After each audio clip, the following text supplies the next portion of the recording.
Namaskar and good evening to all of you. Dr.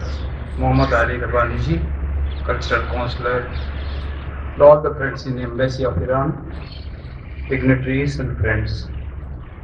I am honored, humbled and delighted as I rise to speak with all of you.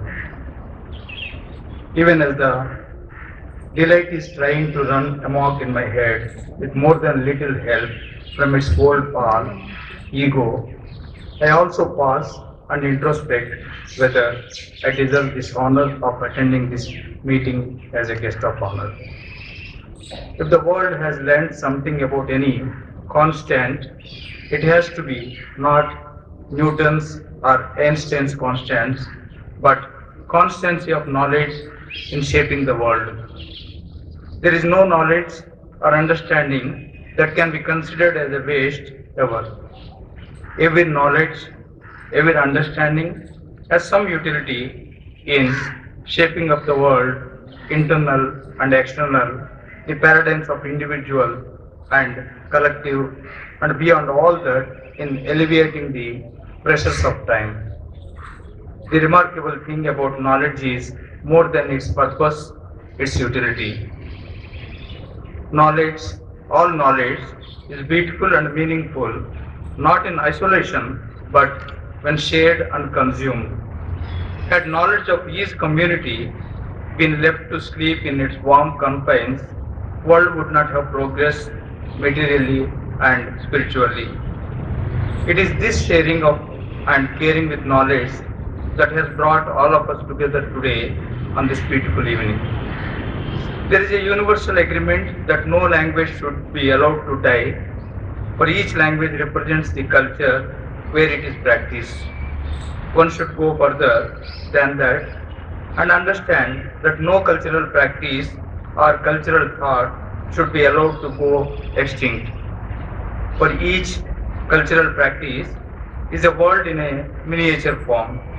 It represents the world of community or society or nation in a given time. It contains within it vast amount of information and clues to the present day riddles. Each culture is unique, but no culture, just like a language, can exist in isolation, and only when cultures mingle and there are person to person exchanges between nations is progress possible. Progress of all kinds. It is this trait that is inherent in human beings. Ideological, political, and religious discourses and differences will exist so long as human societies exist. But we should all rise above these and share and accumulate more and more knowledge to make this life, this earth, and each of our families happier and more beautiful. It is here that I would like to bring in the role of books, literature, and translations in enhancing knowledge levels, understanding, cooperation, and peace among various nations. Books bring home knowledge in all spheres and that everyone knows. But imagine a world where there were no translations. It is translation that brought home enormous amount of knowledge from far off lands about others' cultures and practices, religions, technology in various fields at a given time, scientific advances and finds of literature. Had there been no translation, the world would have been still in darkness. There would have been no improvements that what the world had seen.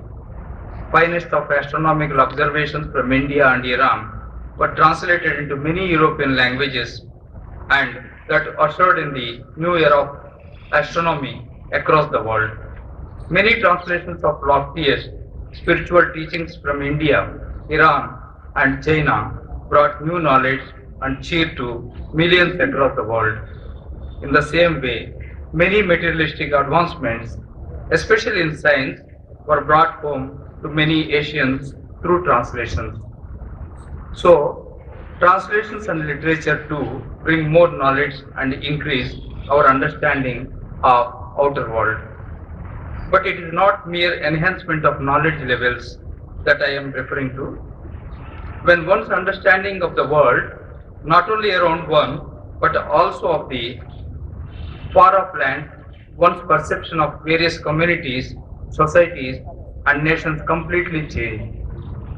Such a change in one's paradigm increases understanding, reduces hatred and bigotry.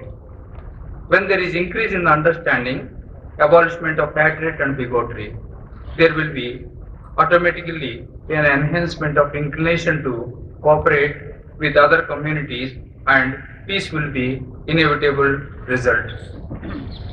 So, in this troubled time across the world, what is needed is the combination of knowledge, love, cooperation, and peace. All these are brought by books, translations, and literature. It is this aspect of literature that is highly understated and, yet I say, not acknowledged at almost of the times. I stand here. I was invited as a secretary of Sahitya Academy, as a representing India's premier literary institution.